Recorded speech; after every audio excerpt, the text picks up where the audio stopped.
உனக்கு வந்து சப்சிடி 25 லட்சம் வருதா? 8 லட்சம் எடுத்து வந்து குடு. குடுத்தீன்னா நீ கேட்ட 25 லட்சம் சப்சிடியா உனக்கு வரும். இல்லன்னா உனக்கு வர சப்சிடியே 15 லட்சம் தான் வரும். 10 லட்சம் எங்க போச்சுன்னு எங்களுக்கு தெரியாது. அதுக்கேத்த மாரி பேப்பர மாத்திடுவோம். கவர்மெண்ட்டுடைய கேப்பிட்டல் சப்சிடி ஸ்கீம்ஸ்லாம் நெறைய இருக்கு. இந்த கேப்பிட்டல் சப்சிடி ஸ்கீம்ஸ்ல ஒரு 20, 25% வந்து நீங்க எவ்வளவுக்கு மெஷினரி வாங்குறீங்களோ அந்த காஸ்ட்ட வந்து கவர்மெண்ட் வந்து ரீஇம்பர்ஸ் பண்ணிடுவாங்க. இந்த ஸ்கீம்ஸ் இங்கேயே இருக்கு. அதுக்கு நெறைய பேர் வந்து டிஎம்கே கவர்மெண்ட் புதுசா அதுக்கு பேர்லாம் வச்சாங்க. தி ஃபேக்ட் என்ன நடக்குதுன்னா, உனக்கு வந்து சப்சிடி 25 லட்சம் வருதா? 8 லட்சம் எடுத்து வந்து குடு.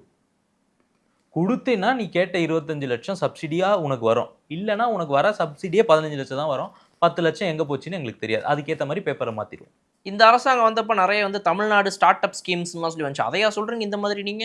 உதாரணத்துக்கு சொல்லணும்னா, ஏஏபிசின்னு ஒரு ஸ்கீம் கொண்டு வந்தாங்க. தமிழ்நாடு கவர்மெண்ட். அண்ணல் அம்பேத்கர் பிசினஸ் சாம்பியன்ஷிப் ஸ்கீம்.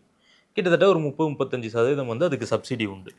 பெண்களுக்கு, ஒடுக்கப்பட்ட சமூகத்தினருக்கு, இந்த மாரி ஆட்கள் வந்து கம்பெனி ஆரம்பிக்கணும்னா, அவங்க வாங்கக்கூடிய மெஷினரீஸ்ல. இது வந்து டிஸ்ட்ரிக்ட் இண்டஸ்ட்ரியல் சென்டர்ன்னு சொல்லக்கூடிய டிஐசி மூலமா நடக்கணும்.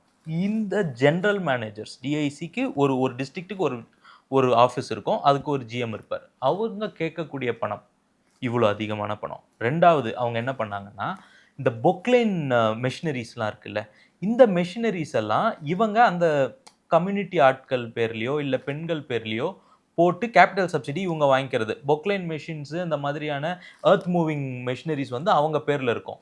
ஆனா, இதோட ஆக்சுவல் ஓனர் யாருன்னா அந்த ஜிஎம். இந்த மாதிரி அஃபிஷியல்ஸும், மினிஸ்டர்ஸும் அங்க இருந்தக்கூடிய திமுக காரர்களும் சேர்ந்து அடித்த கொள்ளையின் விவரம் ரொம்ப ஜாஸ்தி.